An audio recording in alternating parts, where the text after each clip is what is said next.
Good morning, students. It is a continuation of our online class. This is the 12th lesson, 12th standard, environmental issue. In this lesson, it is the 6th video. In the past video, we discussed about the noise pollution, biological magnification, and eutrophication and also the waste water treatment. Now we are passed on to the organic farming and its implementation.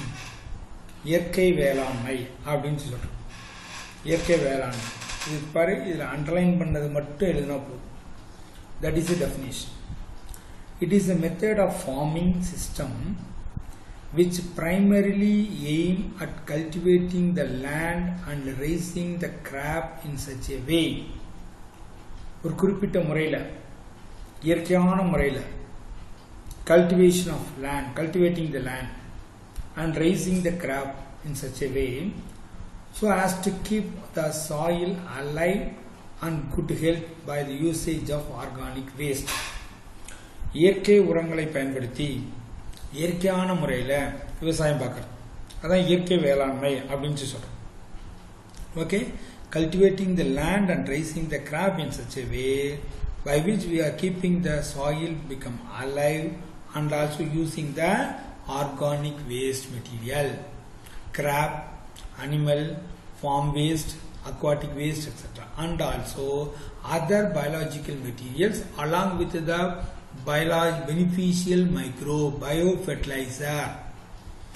biofertilizer மூலமா now improving the quality of the soil. அதான் இங்க main. Various other biological material along with the biological beneficial microbes, that is the biofertilizer. இதுக்கு to release the nutrient to the crop for increased sustainable production and an eco-friendly pollution-free environment. eco-friendly pollution-free environment மூலமா இயற்கைக்கு எந்த விதமான பாதிப்பு உண்டாக்காம, இயற்கையை எந்த விதத்திலையும் disturb பண்ணாம நம்ம பண்றோம். இந்த மெத்தட் முத சொன்னவர் யாரு சார் அப்படின்னா நம்மாழ்வார் அப்படிங்கிறவர் தான். ஆர்கானிக் ஃபார்மிங் அப்படின்னு சொல்றோம். ஓகே, இயற்கை வேளாண் விஞ்ஞானி அப்படின்னு சொல்லுவாங்க. இவர் தான் இயற்கை வேளாண் விஞ்ஞானி. பாருங்க, நம்மாழ்வார்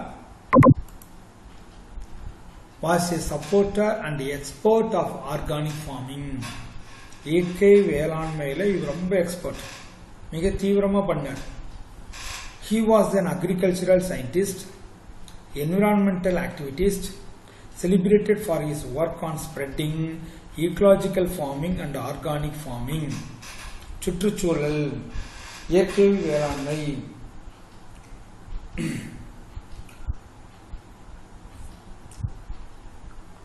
ஓகே, ஆர்கானிக் ஃபார்ம், இயற்கை வேளாண்மை பற்றி நிறைய சொல்லியிருக்கார்.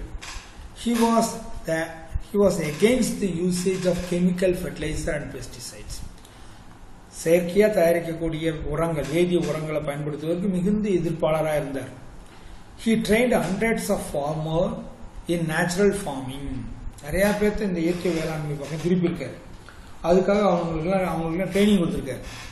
In Tamil and English books on natural farming, pesticide and fertilizer, and was featured in the magazine and television program. எல்லாத்துலயும் பண்ணியிருக்காரு. தமிழ்ல, இங்கிலீஷ்ல புக் எழுதியிருக்காரு. பெஸ்டிசைட், ஆர்கானிக் ஃபார்மிங் பத்தி நிறைய டிவி ப்ரோக்ராம்லாம் பண்ணியிருக்காரு. He founded the Nammalwar Ecological Foundation for Farm Research and Global Food Security Trust, and simply that is called Vanagam at Karur. கரூர்லேருந்து குழித்தலை போகிற வழியில் இருக்கு வானகம் அப்படிங்கிற இடம். இவரோட ட்ரஸ்ட் அங்கே இருக்கு. இன்னமும் அது இயங்கிட்டு தான் இருக்கு. நிறைய பேர் அங்கே வேலை பார்த்துக்கிறாங்க, இயற்கை முறையில் விவசாயம் பண்ணுறாங்க. He developed the social forest at Ammankurichi and Kolinji ecological farm in Pudukkottai, that is the dry district. அந்த dry districtலயே he and his friend made 10 acres barren land into the fertile cultivable land and Rai Pudukottai district. 10 ஏக்கரா வறட்சியான நிலத்தை எடுத்து அது இன்னைக்கு fertile லேண்டா cultivable லேண்டா மாத்திருக்காங்க. He planted 52 varieties of trees in the same wasteland, extending to 20 ஏக்கராவா மாத்திருக்காரு.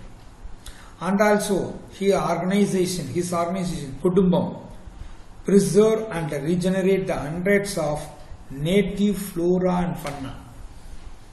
நாட்டு உயிரினங்கள், நாட்டு விதைகள் சொல்றோம் இல்ல, நாட்டு தாவர விதைகள், அதே போல நாட்டு மாட்டினங்கள், இந்த மாதிரி நிறைய நாட்டு வெரைட்டிகள், இண்டிஜியஸ் பிரீட்ஸ் he saved. அந்த குடும்பம் அப்படிங்கிற ஆர்கனைசேஷன் மூலமா சேமிச்சு வச்சிருக்கிறாங்க. in order to ensure the sustainable livelihood, ஒரு வளமான வாழ்க்கைக்காக. Okay, right.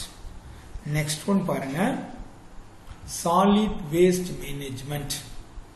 சாலிட் வேஸ்ட் திட கழிவு மேலாண்மை. நம்ம முன்ன வேஸ்ட் வாட்டர் ட்ரீட்மெண்ட் பார்த்தோம். இப்ப என்ன பார்க்க போறோம்? Solid waste management. Every day from by the activity of the human being, tons of the solid waste are disposed in the landfill. நிலத்துல கொட்டுறோம். Only by the human activity. Every day, various tons of solid waste are going to dumped in the land. These waste come from the homes இருக்கலாம், office இருக்கலாம், industries இருக்கலாம், various other agricultural related activities கூட இருக்கலாம். இப்படி நிறைய இருக்கும். These landfill sites produce the foul smell if the waste are not stored and treated properly. The solid waste should be promptly treated, should be promptly removed. இல்ல அப்படின்னா they will produce the foul smell, unpleasant smell உருவாக்கும். When the hazardous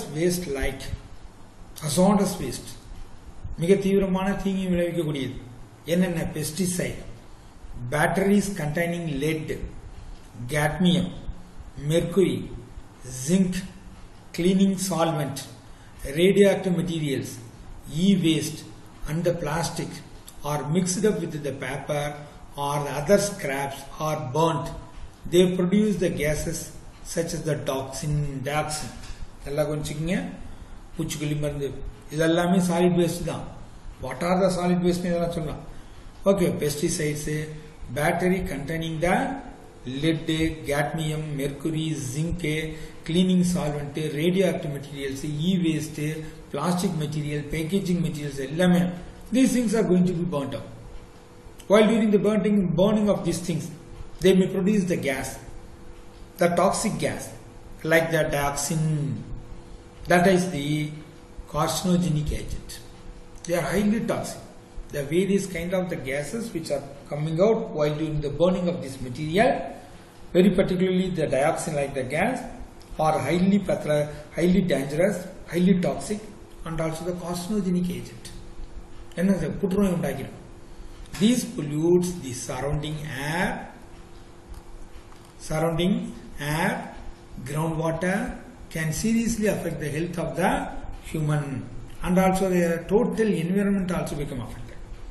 By the accumulation of this kind of the solid waste, the total environment and the gases by the burning of these things may affect the human life.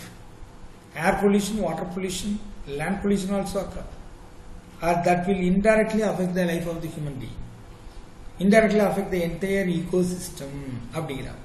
So, okay, what are the various kinds of the solid waste?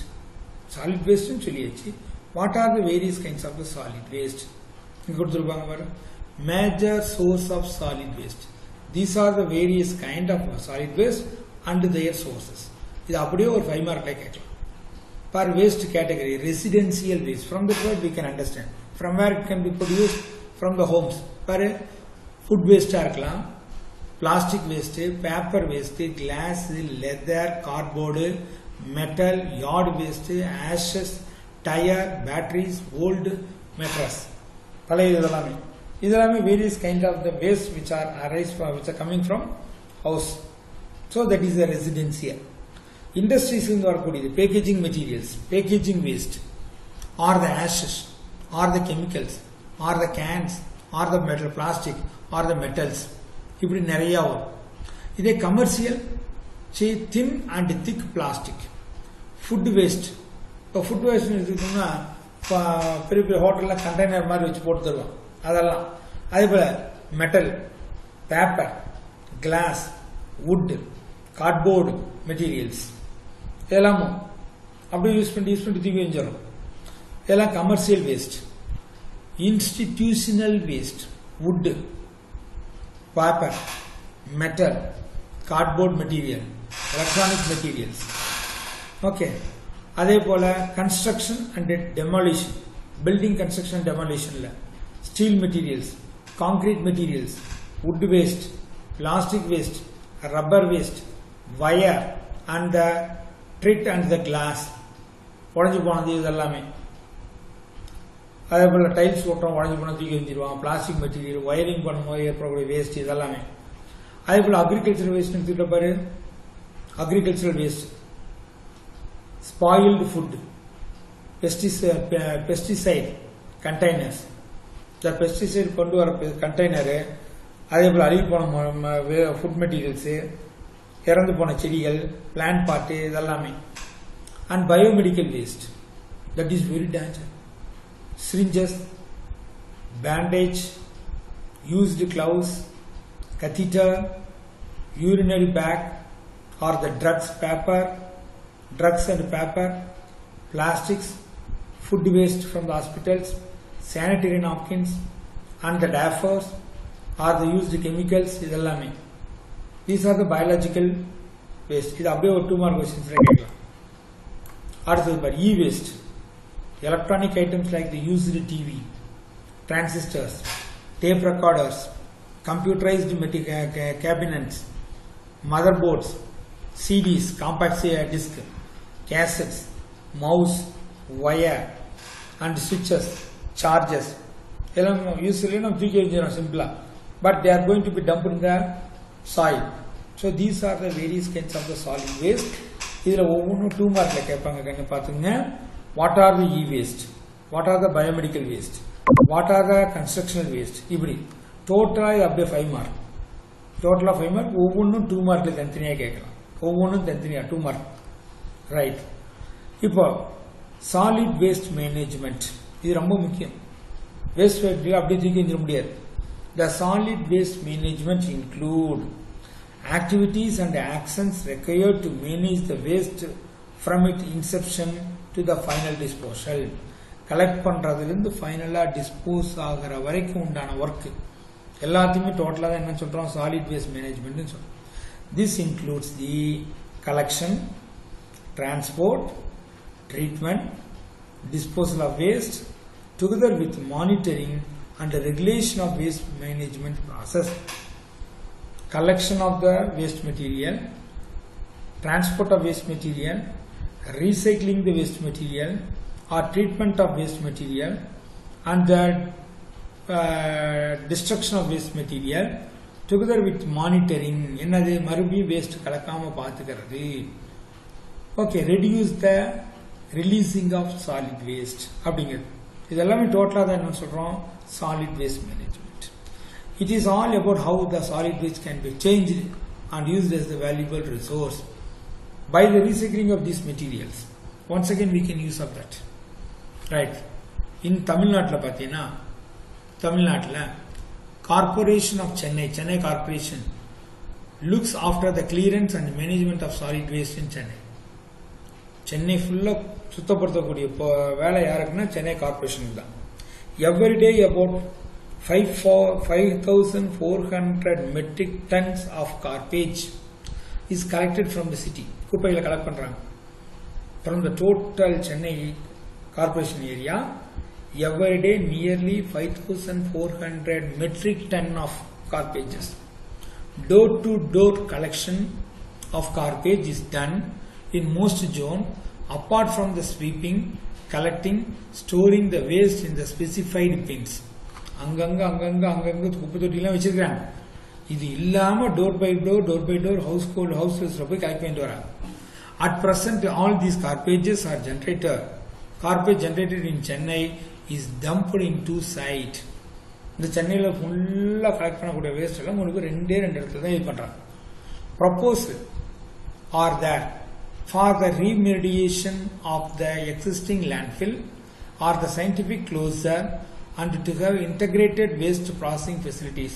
ஏற்கனவே ஒரு இடத்துல கொட்டிட்டு இருக்காங்க, அதை எப்படி renovate பண்றது, அதை close பண்ணிட்டு வேற ஒரு இடத்துல ஆரம்பிக்கணும், அங்க சயின்டிபிக் மெத்தடா ரீசைக்ளிங் பண்ணணும். அதான் proposal are there for the remediation of the existing landfill area and scientific closure method.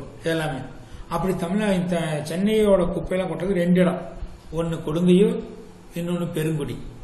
இது ஒரு இன்ஃபர்மேஷன் உனக்கு.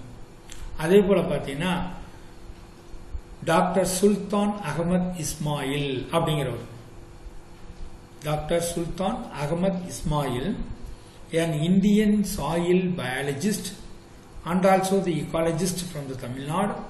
His work was created a technique for recycling the biodegradable waste into the fertilizer by using of the earthworm, that is the soil bioremediation. இவர்தான் vermicomposting method உருவாக்குனார். biological degradable waste தான், that we things are going to be degraded by the using of earthworm, because the earthworm is the detritivores going to consuming the decaying material. Then they are going to be release the fecal matter that is the used as the compost. இந்த மெத்தடை முத உருவாக்குனவர் இவர் தான், doctor Sultan Ahmed Ismail அப்படிங்கிறவர். அவரை பத்தி இங்க என்ன கொடுத்திருக்கு, Ismail received the DSc in zoology from the University of Madras for his research on the role of earthworm in soil ecology and waste management. earthworm use பண்ணி எப்படி waste management பண்ணலாம். His work on vermi composting as the sustainable ecological process, மண்புழு உரம் தயாரித்தல் அப்படின்ட்டு. He has been instrumental in introducing as well as the spreading awareness on environmental issue, solid waste management, vermi composting, organic farming, vermi tech and the water management to several educational institutes, industries and organic farmer in India. நிறைய பேருக்கு நிறைய educational இன்ஸ்டிடியூஷன்ல இண்டஸ்ட்ரீஸ்ல இவர் சொற்பொழிவாற்றிருக்கார். இவர் நிறைய introduce பண்ணியிருக்கார் இந்த மாதிரி டெக்னிக்ல பத்தி. What are the techniques, solid waste management, vermicomposting, vermitech, organic farm, இதை பத்தி எல்லாம் நிறைய சொல்லியிருக்கார். So was the first person introduce the technique vermicomposting by using of the earthworm. Okay, next பாருங்க, waste management practice. Waste management practice அப்படின்னு என்ன அர்த்தம், கழிவுகள் மேலாண்மை அப்படின்னு தான் சொல்லுவோம். கழிவுகள் மேலாண்மை நடைமுறைகள் ஒண்ணுன்னா சோர்ஸ் செக்ரிகேஷன், உற்பத்தி மூலங்களை பிரிச்சிடணும். அதான் first point. It is one 5 mark question. Okay, waste management practice. அதுல ஃபர்ஸ்ட் என்னன்னா சோர்ஸ் செக்ரிகேஷன், உற்பத்தி மூலங்களை கண்டறிந்து பிரிச்சிடணும். அடுத்தது கம்போஸ்டிங், அந்த வேஸ்டை எருவா மாத்துறது எப்படி, by the aerobic method and also the aerobic fermentation, anaerobic fermentation process. Third one, vermi composting method, மண்புழு மூலமா மண்புழு உரம். 4, biogas generation. By the anaerobic fermentation we are producing the biogas. And finally all the waste are going to be incinerated. So these are the various methods. Okay, what are the various methods of waste management அப்படின்னா இது 5 எழுதலாம். 1 source segregation, 2 composting, 3 vermi composting, 4 biogas production, 5 incineration. Okay, next one, radioactive waste. கதிரியக்க கழிவுகள், கதிரியக்கத்தை உண்டாகுது, radioactive, radiation கொடுக்கக்கூடியது. It is very dangerous. The radioactive waste are generated during the various operations in the nuclear power plant. அணுக்கரு உலையிலிருந்து radioactive waste materials are produced.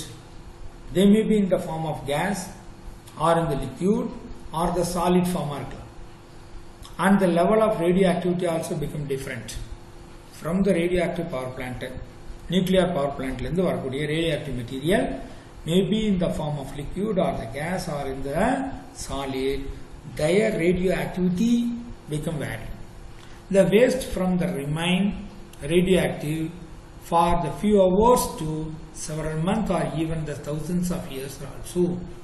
அந்த மாதிரியான waste radio active வேஸ்ட்லேருந்து வரக்கூடிய radiation ஒரு சில நாள் இருக்கலாம், ஒரு சில மாதங்கள் இருக்கலாம், பல மாதங்கள் இருக்கலாம், பல வருஷங்களாக கூட இருக்கலாம். அந்த ரேடியேஷன் வந்துகிட்டே இருக்கும். Depend upon the level of and the nature of radioactivity. Depend upon the level and the nature of radioactivity. On what basis the radioactive waste materials are classified into 3 types. One is the exempt waste, low and intermediate level waste, high level waste. அப்படி மூணா பிரிக்கிறாங்க. என்னென்ன? exempt waste, விடுவிக்கப்பட்ட கழிவு, கீழ்மட்ட மற்றும் நடுத்தர கழிவு, உயர்மட்ட கழிவு அப்படின்னு சொல்லி மூணா பிரிக்கிறோம். Based on their radio activity. Okay, சரி. இந்த ரேடியோ ஆக்டிவ் மேனேஜ்மெண்ட் எப்படி? இந்த ரேடியோ ஆக்டிவ் வேஸ்ட் இன்வால்வ் தி வேஸ்ட் மேனேஜ்மெண்ட். இந்த கதிரியக்க கழிவுகளை மேலாண்மை செய்வது அப்படிங்கிறது என்ன சார் அப்படின்னா, 1 treatment, 2 storage, 3 disposal of the liquid, airborne and solid effluent from the nuclear industry. Okay, எங்கிருந்து வரணும்?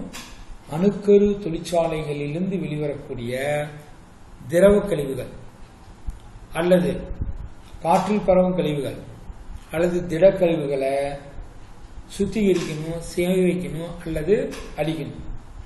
இதுதான் waste, radio active waste management. The radioactive waste management is the process that includes இதெல்லாமே. ஒரு 2 மார்க் கொஸ்டின்ல கேட்கலாம். நம்ம ஏற்கனவே already the world people has a lot of experience. Among that, the 3 major events are very important. The leakage of radioactivity, the 3 Mile Island, Pennsylvania, United States, United States 3 mile தீவுன்னு சொல்லுவாங்க. அதே போல Chernobyl diester உக்ரைன்ல இருக்கு இப்போ. அதே போல Fukushima டெச்சாச்சி ஜப்பான்ல இருக்கு. R the 3 diester the world has scene the near recent period. சமீப காலத்தில் நடந்த அணு உலை விபத்துகள்ல இது ரொம்ப 3மே முக்கியம். Chernobyl disaster, Fukushima disaster, 3 Mile Island disaster சொல்லுவோம். ஓகே, துயரங்கள். Methods of disposal of the radioactive waste. By what method, என்னென்ன மெத்தட், என்னென்ன மாதிரியான அப்படின்னு பார்த்தோம்னா, லிமிட் ஜெனரேஷன், உற்பத்தி மூலத்தை குறைக்கணும். அதான் முக்கியம். ஓகே, உற்பத்தி மூலங்களை குறைக்கிறது. கதிரியக்க கழிவுகளை அகற்றும் முறை, டிஸ்போசல் ஆஃப் ரேடியோஆக்டிவ் வேஸ்ட் மெத்தட்ல ஃபர்ஸ்ட் ஒன் என்னன்னா limitation. limit generation, limiting the generation of the waste, உற்பத்தியை குறைக்கணும் is the first and most important consideration in managing the radioactive waste. உற்பத்தி ஆகிற வேஸ்ட்டை குறைக்கணும். வேஸ்ட் உற்பத்தி ஆகிறத குறைச்சணும், அதான் மெயின். ரெண்டாவது, dilute and disperse. Before going to lead into the water body, the concentration of the radioactive waste should be diluted. For waste having the low radioactivity, the dilation and the dispersion are adapted. கதிரியக்கத்தன்மை குறைவாக உள்ள கழிவுப் பொருள்களை நீர்த்து போக செய்து அப்புறமே விடுறது, நீர்த்து நிலையில் விடுறது. மூணாவது என்ன? Delay and decay. ஏன்னா இப்போ delay and decay R the frequently an important strategy because much of the radioactivity in nuclear reactor and the accelerator are very short lived. குறுகிய காலமே இருக்கக்கூடிய அதனுடைய ஆக்டிவிட்டி ரொம்ப ரொம்ப ரொம்ப ரொம்ப குறுகிய காலம் தான் இருக்கும். அதனால the delay and என்ன கொடுத்திருக்கு, delay and decay.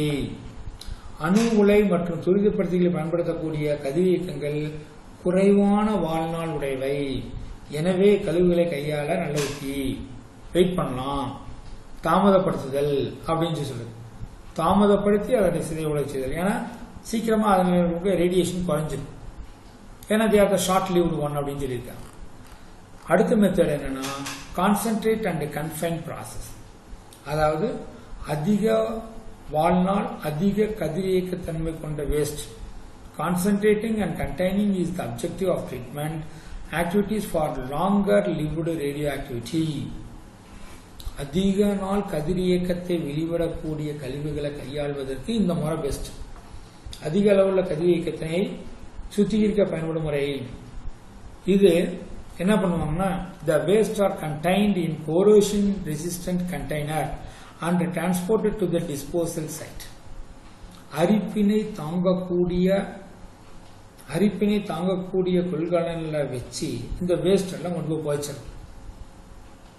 In a landfill method, a government secured occupied land, a man-made trench in the deepest part, where in the trench the radioactive material with the high level are going to be dumped and buried in the deepest layer of the soil. இதில் என்ன ஆச்சுன்னா leaking of heavy metal or the radioactive nuclides from these site is the problem for the growing plants. எதிர்காலத்தில் இந்த மாதிரி புதைச்சி வச்ச radio தனிமங்களிலிருந்து radiation வரதுக்கான வாய்ப்பு இருக்கு. அவ்வளவுதான். இந்த இடங்களிலிருந்து உலோகங்களும் ரேடியோ நியூக்ளியர்களும் ஊடுருவதை கவனிக்க வேண்டிய வளர்ந்து வரும் தகவல் ஆகும். எதிர்காலத்தில் இந்த மாதிரி சிக்கல் வரலாம். அப்ப பாத்துங்க, உற்பத்தி மூலத்தை குறைக்கணும்.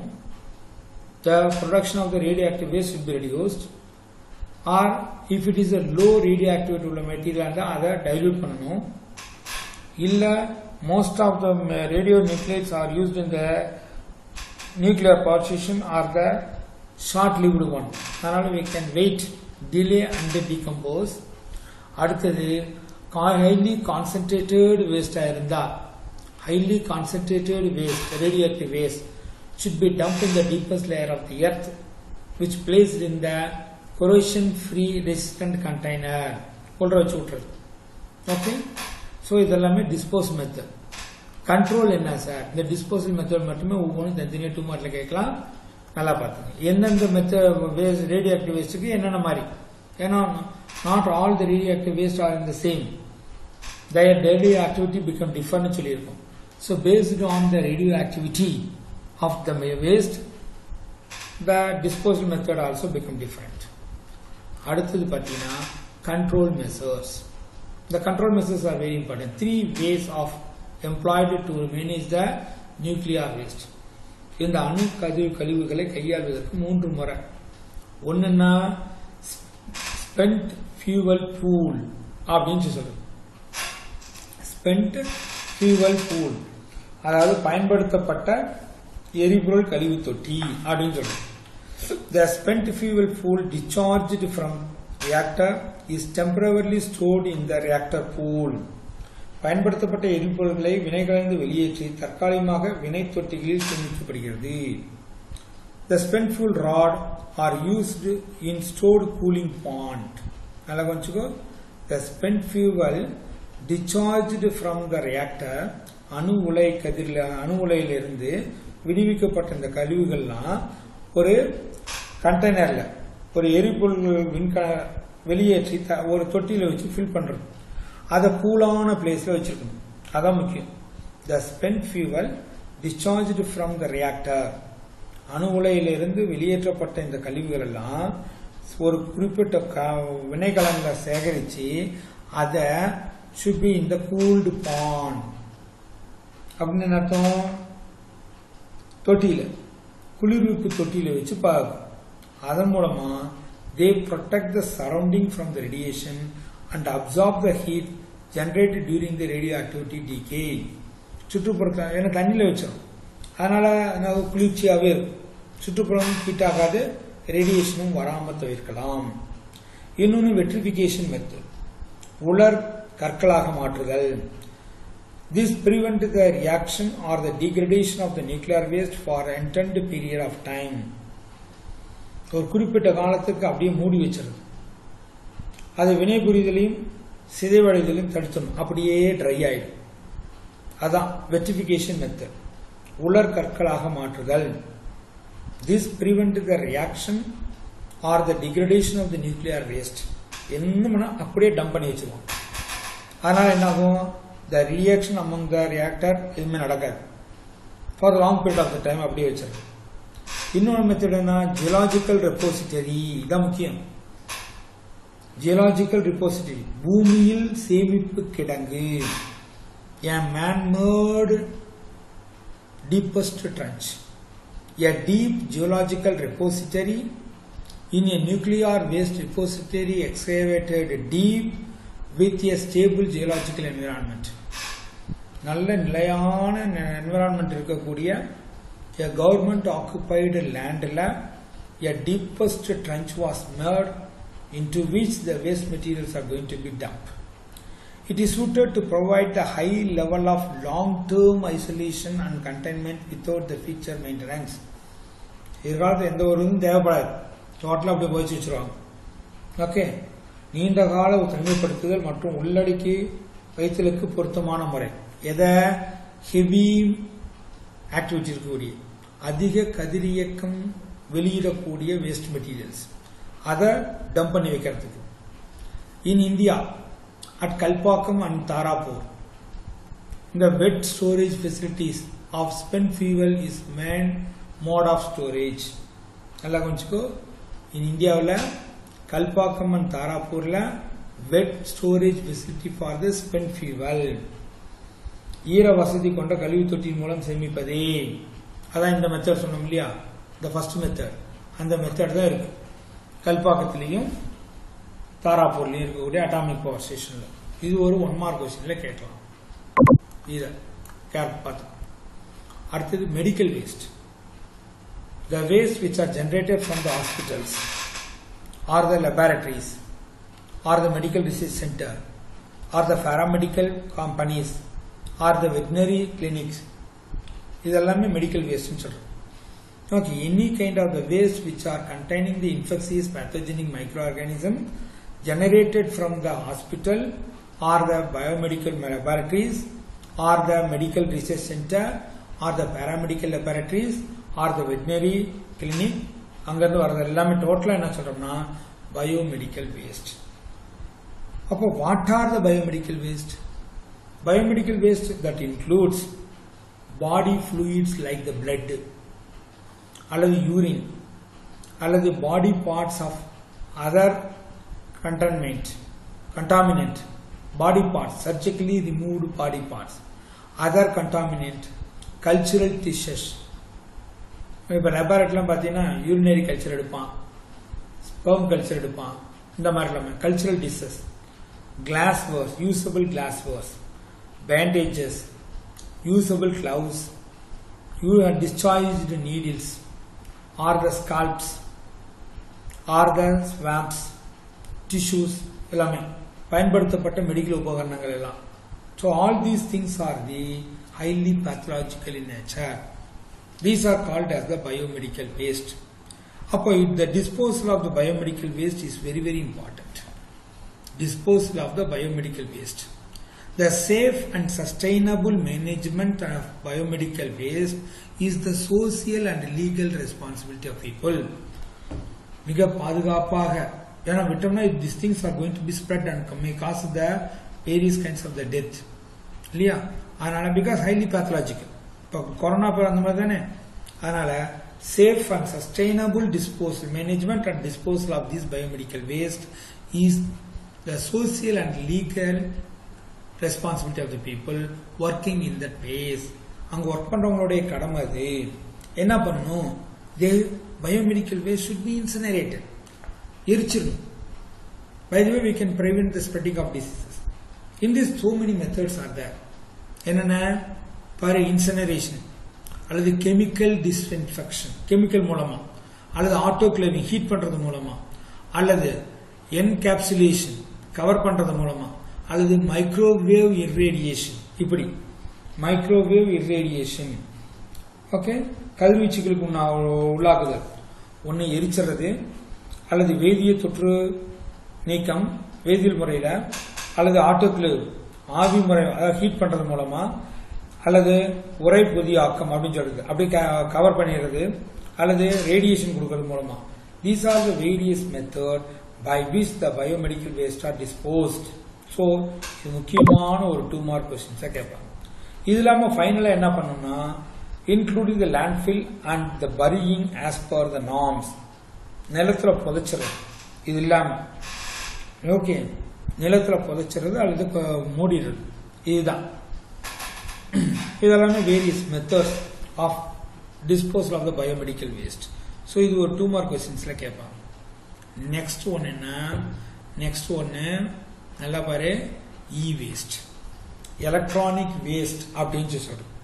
எலக்ட்ரானிக் வேஸ்ட் என்னது? இது இ வேஸ்ட்.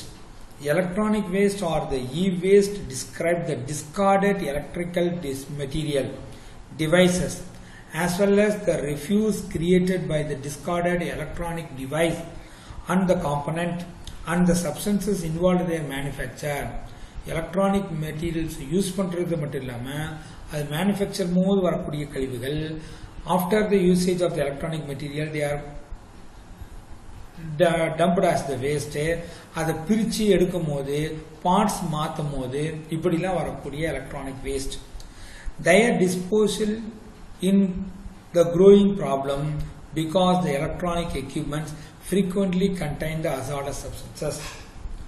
இந்த e-waste அப்படின்னு சொல்றது இதான் டெஃபினிஷன். e-waste குரிய டெஃபினிஷன் எலக்ட்ரானிக் வேஸ்ட். இந்த e-waste டிஸ்போஸ் பண்றதுங்கிறது பெரிய ப்ராப்ளமா இருக்கு. Because they contain so many types of the hazardous materials. For an example, ஒரு பர்சனல் கம்ப்யூட்டர் எடுத்துக்கோ, நம்ம லேப்டாப்போ அல்லது ஒரு பர்சனல் கம்ப்யூட்டர் எடுத்துட்டால் அதில் என்னென்ன இருக்கும்? லெட் இருக்கும், லீடு. அதில் பாரு அந்த கேத்தோடு பிக்சர் டியூப் இருக்கு இல்லையா, கேத்தோடில் சால்ட்ரிங் காம்பவுண்டில் இதில் எல்லாத்துலையும் என்ன இருக்கும்? லீடு இருக்கும். அதேபோல் மெர்க்குரி இருக்கும், இங்கே ஸ்விட்சஸ், ஹவுசிங், மதர் போர்டில். கோபால்ட் ஸ்டீல் காம்பனன்ட்ல இருக்கும், அந்த CPU body of the computer இதெல்லாம். And other equally toxic substances. So ஒரு பர்சனல் கம்ப்யூட்டர்ல இத்தனை விதமான டாக்ஸிக் மெட்டீரியல். டாக்ஸிக் மெட்டீரியல் சொல்றது hazardous material like the lead, mercury, cobalt இந்த மாதிரிலாம் இருக்கு. அப்போ the e-waste are basically PCP, polychlorinated biphenyl material which are non-degradable. Degrade ஆகாது. PCP னா நீ பிசிக்ஸ் கெமிஸ்ட்ரி பயாலஜி நினைச்சிடாத. polychlorinated propionol biphenyl அப்படின்னு சொல்லுவோம். polychlorinated biphenyl, it is a non-degradable material. அப்போ கொண்டு மண்ணில் போட்டோம்னா அப்படியே தான் இருக்கும். for many hundred of years they are not dumped, they are not degraded. பாருங்க கொடுத்துருக்காங்க types of the e-waste கொடுத்துருக்காங்க பாரு. scanners and the printers, keyboard, mouse and other electronic items, cell phones, tablet, அதே போல audio visual aids, television, monitor, laptop, அதே போல personal electronic devices. இதெல்லாமே use பண்ணா நம்ம கெட்டு போச்சுன்னா அப்படியே தூக்கி எறிஞ்சிடும். They are highly hazardous because they contain the so much amount of hazardous waste such as the cobalt, mercury, cadmium, lead, இது மாதிரிலாம் இருக்கு. So the used electronics which are destined for the reuse or the resale or the salvage or the recycling, use பண்ண மெட்டீரியல்ஸை repair பண்றோம் அல்லது recycle பண்றோம் அல்லது reuse பண்றோம் அல்லது அதில் கூட ரிப்பேர் சரி பண்றோம். இப்படி எது பண்ணாலும் அல்லது தூக்கி எறிஞ்சாலும் they are also considered as the e-waste. இப்போ ஒரு செல்போன்ல ஒரு பார்ட்டை மாத்திரம் யூஸ் பண்ண பார்ட்டை தூக்கி வச்சிரும், அதுதான் e-waste தான் இல்லையா? So unauthorized disposal of the e-waste, unauthorized processing of e-waste in developing countries can lead to adverse human health effect and the environmental. Environmental radiation வரும், human health also greatly affected. ஒன்று வேண்டாம், cellphone நம்ம தொடர்ந்து பார்த்துட்டு நம்ம கண்பார போயிடும், mental irritation வரும், அந்த அளவுக்கு அதுல இருந்து ரேடியேஷன் வருது. Okay, if the usable electronic items are going to be dumped in the atmosphere, soil, they never be degraded, they may cause the land pollution also, indirectly affect the human population. இன்னொன்று பார்த்துக்கோ, recycling and the disposal of the e-waste may involve the significant risk in the health of the worker and also the community in developed countries. Most of the developed countries, people are greatly affected by the disposal of these e-waste because they may cause the radiation. And the great care must be taken to avoid the unsafe exposure. A great care must be taken. முக்கியமான பாதுகாப்பு முறைகள்லாம் போட்டுக்கிட்டு தான் பண்ணணும். In recycling operation and the leaking of materials such as the heavy metal like the cadmium, mercury, like that, they are going to be form the landfill and incinerated ashes. இல்ல அதை எரிச்சிடும், இல்ல மண்ணில் போட்டு இதை புதைச்சிடும், மக்கி போகுமானா மக்கி போகாது, இல்ல எரிச்சிடும், they may produce the toxic gases, இதெல்லாம் உருவாகும் இல்லையா. ஸோ எப்படி பார்த்தாலுமே the disposal of the e-waste may cause so many number of problems. அதுக்கு அடுத்து என்ன சொல்றாங்க, பிளாஸ்டிக் வேஸ்ட். பிளாஸ்டிக் வேஸ்ட் ரொம்ப ரொம்ப முக்கியம். That is also a solid waste. Plastic waste, the solution. Plastic are the low molecular weight organic polymer that are non-degradable in the natural environment. இயற்கையில the plastic cannot be degraded. Low weight of molecular weight உடைய organic polymer தான், organic material உடைய தொகுப்பு, அதுதான் plastic. Okay, the plastic can be used in the various, plastic இல்லாத இடமே இப்ப இல்ல, எல்லாத்துலயும் plastic வந்துச்சு. The plastic can be used in the several items, என்னன்னா including car, bulletproof jacket, toys, hospital equipments. இப்போ ஹாஸ்பிட்டல்ல syringes, disposable syringes, disposable catheter, இல்லையா, urinary bag, இதெல்லாமே பிளாஸ்டிக் தான். கேரி பேக், ஃபுட் கண்டெய்னர்ஸ், இதெல்லாமே பிளாஸ்டிக். அதே போல packaging materials used in the super markets, retail outlets, அதே போல மேனுஃபேக்சரிங் இண்டஸ்ட்ரீஸ், அதே போல house hold, hotels, hospitals, restaurant, transport companies, எல்லா இடத்துலையுமே the plastics are used. Plastic use பண்ணாத இடமே இல்லை, பிளாஸ்டிக்ல வராத பொருளே அல்ல. But the plastic cannot be degraded. Plastic waste constitute the major part of the municipal waste. இப்போ ஒன்றும் இல்லை, வாட்டர் பாட்டில் வாங்குறோம், டிஸ்போசபிள் வாட்டர் பாட்டில். இந்த டிஸ்போசபிள்ங்கிறது எல்லாமே பார்த்தீங்கன்னா பிளாஸ்டிக் மெட்டீரியல்ஸ் தான். The plastic materials cannot be degraded. If the materials are going to be dumped in the water or the soil, may cause the water pollution or the land pollution. Suppose if the materials are going to be burnt up, may cause the air pollution. So the usage of plastic is highly hazardous. So what is the remedy? Enna pannalam? There are 4 R: reuse, reduce, refuse one, reduce one, reuse one, recycling mantra. Refuse na should be avoid the usage of plastic. Plastic use பண்றத avoid பண்ணணும், இல்ல குறைக்கணும், அல்லது reuse பண்ணணும், அதாவது recycling. The plastic materials are going to be recycled and then reused. மண்ணில் போட்டோம்னா அது மக்கி போகாது. These are the 4 best way.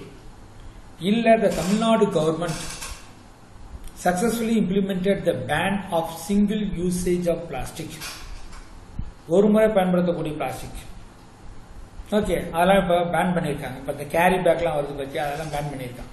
January 1, 2019 இருந்து யூஸ் பண்ணக்கூடாது. Right. The last one is the ecosan toilet. Eco toilet அப்படின்னு சொல்றது. ஓகே, என்விரான்மெண்டலுக்கு பெனிஃபிட்டாக இருக்கக்கூடிய about 150 liters of water, waste water at an average is generated in Indian individual daily. ஒரு நாளைக்கு சர்வசாதாரணமாக 150 liters of waste water by the human activity, single human activity, and the large amount of it is generated from the toilets. ஒன்று ஒரு unit பண்ணோம், நம்ம water flush பண்ணுறோம். Okay, faecal matter, defecation பண்ணோம், water, எல்லாத்துக்குமே வாட்டர் தான் use பண்ணுறோம். So every day in India from A single person nearly 150 liters of waste water become generated. அப்போ அதுக்கு பேர் என்ன பண்ணலாம், ஈக்கலாஜிக்கல் சானிடேஷன் டாய்லெட். அதான் Ecosan toilet is a sustainable system for handling the human excreta by using the dry containing toilet. Okay, dry containing composing toilet. They are not using the waste. Okay, அப்போ flush out டாய்லெட்டுக்கு பதிலாக இந்த ஈகோசான் toilet use பண்ணலாம். இதை பற்றி நீ நெட்டில் போட்டுப்பார், கூகுளில் போய் ஈகோசான் டாய்லெட் அப்படின்னாலே அதில் வந்துடும். ஈகோசான் toilet not only reducing the wastewater generation, but also generate the natural fertilizer from the recycled human excreta. இப்போ இந்த flush outல என்ன பண்றோம்? After the defecation, we are washing the body with the water for flush out the waste using the water. But the Ecosan toilet அப்படி கிடையாது. The excreta become collected separately and the washing water becomes separated. In the collected dry excretory material going to be processed, by which the gas become produced, and from that the fertilizers are also produced. அதான் கொடுத்திருக்காங்க பாரு. Not only reducing the wastewater generation, generate the natural fertilizer from the recycled human excreta, which form an excellent substitute for the chemical fertilizer. இப்போ மாட்டுச்சாணம் எருச்சாணம் இதெல்லாம் நம்ம ஃபெர்டிலைசராக use பண்ணுறோம். அது மாதிரி மனிதனுடைய கழிவையும் ஃபெர்டிலைசராக யூஸ் பண்ணலாம் அப்படிங்கிறாங்க.